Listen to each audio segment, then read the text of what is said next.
Bismillah ar-Rahman ar-Rahim. Assalamu alaikum wa rahmatullahi wa barakatuh. Welcome. I'm Badruddin Muhammad and you're watching the English news program on Somaliland National Television. These are the main stories making headlines. Somaliland president and his delegation arrived in Togdheer regional capital. Somaliland president received a warm welcome in Las Anod city. Yemen sinks deeper into chaos as Shia Houthi rebels seize presidential palace.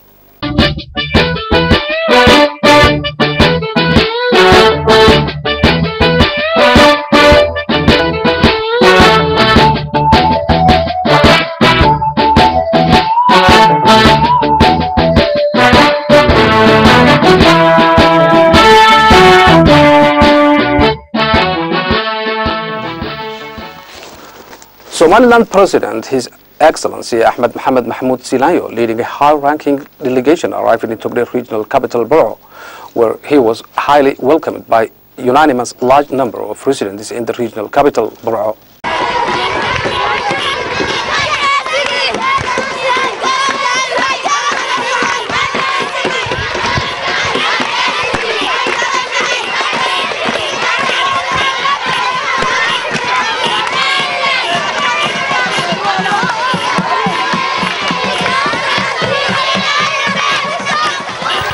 The President, His Excellency Ahmed Mohamed Mahmoud Silanyo, who kicked off a hectic up-country tour over the recent days that's slated to cover most of the country areas, has been carrying the main message to the populace in his tour to get familiar with the living conditions of the people living around the country's regions. The President's entourage consists of the First Lady, members of the cabinets, and other senior officials have successfully traveled using the most areas covering most of the western regions, northern and farthest eastern points of Somaliland. Upon the President's arrival in Togdheer regional capital, whereby he received a warm hospitality from district officers, traditional leaders, senior members of the community and residents at large. President Ahmed Mohamed Mahmoud Silanyo and his delegation have arrived in Las Anod as part of his nationwide tour. The President and his entourage are expected to continue their visit to Las Anod and other towns of Sold regions for the next leg of his nationwide tour. The President paid a visit to the National Army stationed in Gambada. The President held meetings with community traditional chiefs and the army in the front line. President Silanyo received rapturous welcome upon his arrival in Las Anod. Regional authority briefed the President on the security and social needs, where they thanked him for his fact-finding mission in which he is touring to the entire parts of the country's regions. Somaliland Vice President, His Excellency Abdurrahman Abdullah Ismail Sailahi, attended in an event aimed to discuss resolutions to land conflict issues. Somaliland First Minister, His Excellency Abdurrahman Abdullah Sailahi, along with Ministries of Environment, Planning, Rural Development, Minister of Agriculture, Minister of Public Work and Social Affairs, and the international organization is attending an event hall to discuss land-related issues in Hargeisa, the capital city of Somaliland. The Director General for Somaliland Minister of Agriculture, Abdullah Ismail Farah, who spoke at the opening of the meeting, explaining the aims of the meeting and elaborated that land disagreement is one of the problems in Somaliland, urban or rural areas. The Vice Minister for the Ministry of Labor and Social Affairs, Shukri Harir Ismail, spoke at her side on the significance of the land project, in which all attendees debated ways of making a productive law that will solve the land disagreement related matters to protect Somaliland environment. On the other hand, the Rural Development Minister Shukri Haji Ismail welcomed the meeting, whereby she elaborated that this meeting has a special importance for her ministry. Shukri Haji Ismail, the Minister of Somaliland Rural Development, told that the Rural Ministry has been waiting for this project for a long time. High-ranking representatives from the World Food and Agriculture Organization and the European Union office in Somaliland, who were among the attendees of the meeting, collectively emphasized on the significance of this project for Somaliland. At the conclusion of the meeting, the Vice President of Somaliland, Abdurrahman Abdullahi Saleh, provided a remarkable speech at the venue whereby he stated that Somaliland government cooperating with the international organization is main practical effort to safeguard the country environment, as well as the Vice President mentioned that this project will be a part of progressive actions that will affect the life system in urban and rural areas in the country. Officials of Egal International Airport, alongside Immigration Department, presented fake travel documents and seized passports. The head of management at Egal International Airport in Hargeisa, Mohammed Yusuf Ismail Werio, along with immigration officials, presented the largest number of seized counterfeit passports to date. The confiscated passports contain numerous nationalities belonging to American, British, Swedish, Italian, and other European countries. Head of Immigration at Egal International Airport, Abdi Suleiman, stated that the counterfeit passports numbered 320 and consisted of some that were visibly forged and others which, although genuine, were carried by impostors other than the person they belonged to.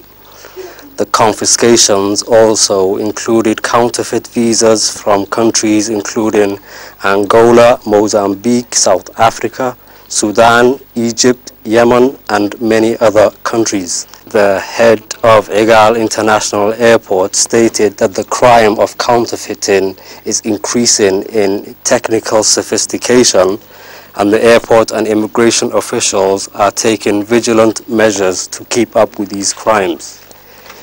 In conclusion, he emphasized that the immigration officers and airport staff are thoroughly trained in identifying counterfeiting, and all travelers entering or leaving the airport without genuine documentation will be dealt with according to the strict laws of international travel requirements, which is binding and stringent.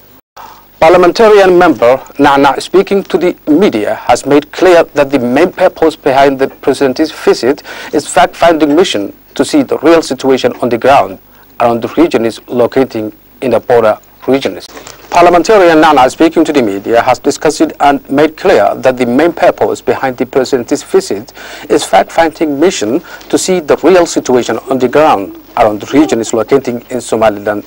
He further reiterated that his visit is to supervise the major developments and achievements attained by the regions in the country.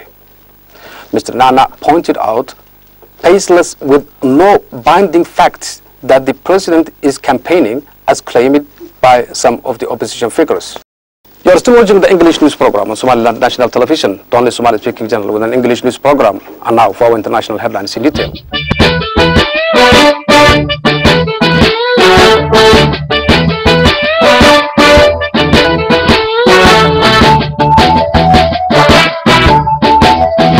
Yemen sinks deeper into chaos as Shia Houthi rebels seize presidential palace. Shia rebels in Yemen have taken over the presidential palace, strengthening their stronghold on the capital, Sana'a, as the country falls deeper into chaos. Taking no chance, the southern port city of Aden has now closed its air, sea and land crossings, according to the reports, with security authorities there denouncing that they call an act of aggression against President Abdurrabbu Mansur Hadi. After 2 days of fighting in Sana'a, the UN Security Council has also backed the president who the rebels deny toppling. They have shelled his home but say he is still there and can leave if he wanted to. He is reportedly safe. Friendly to Iran, the rebels known as Houthis have emerged as the dominant force in Yemen.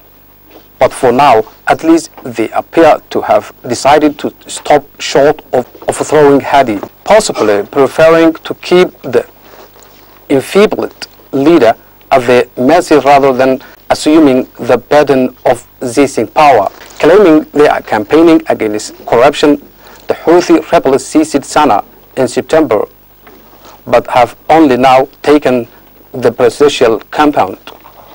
Their leader, Abdul Malik al-Houthi, has threatened to take further measures unless the president posed to Houthi demands for constitutional changes that would increase their power.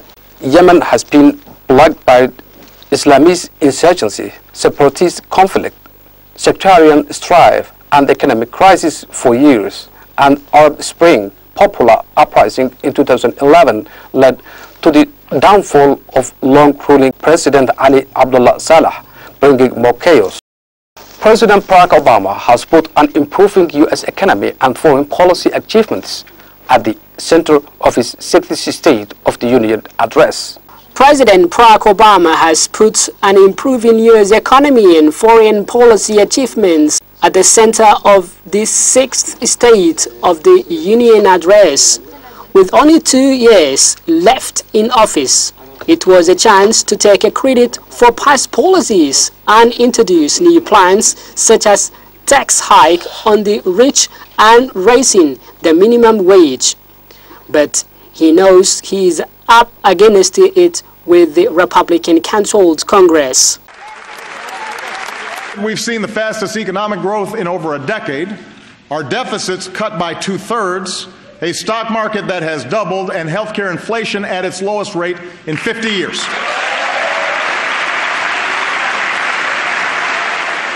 So the verdict is clear. These policies will continue to work as long as politics don't get in the way.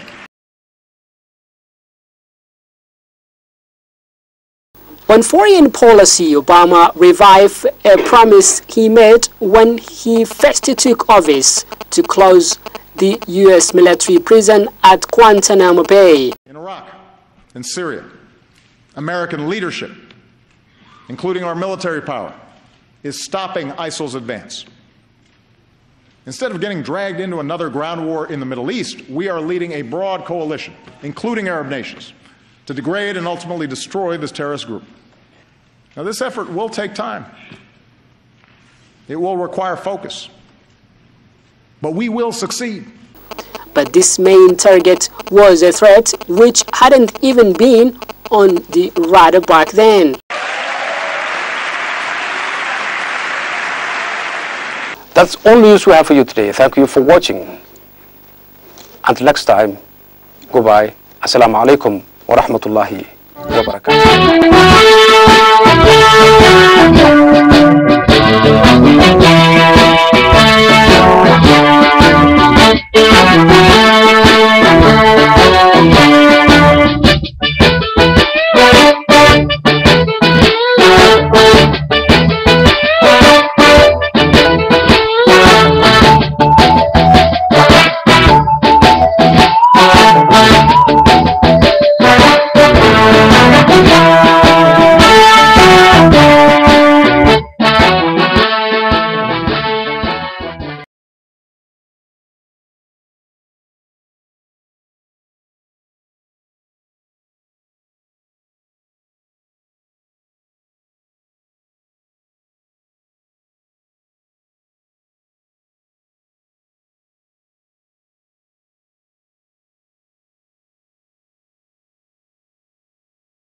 So the verdict is clear.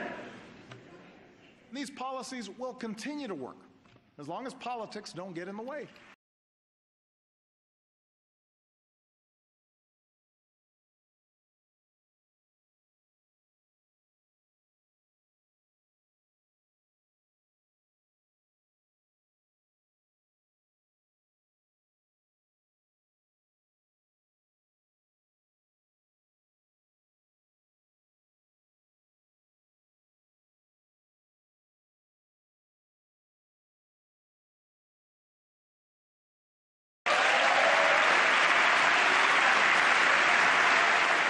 So the verdict is clear.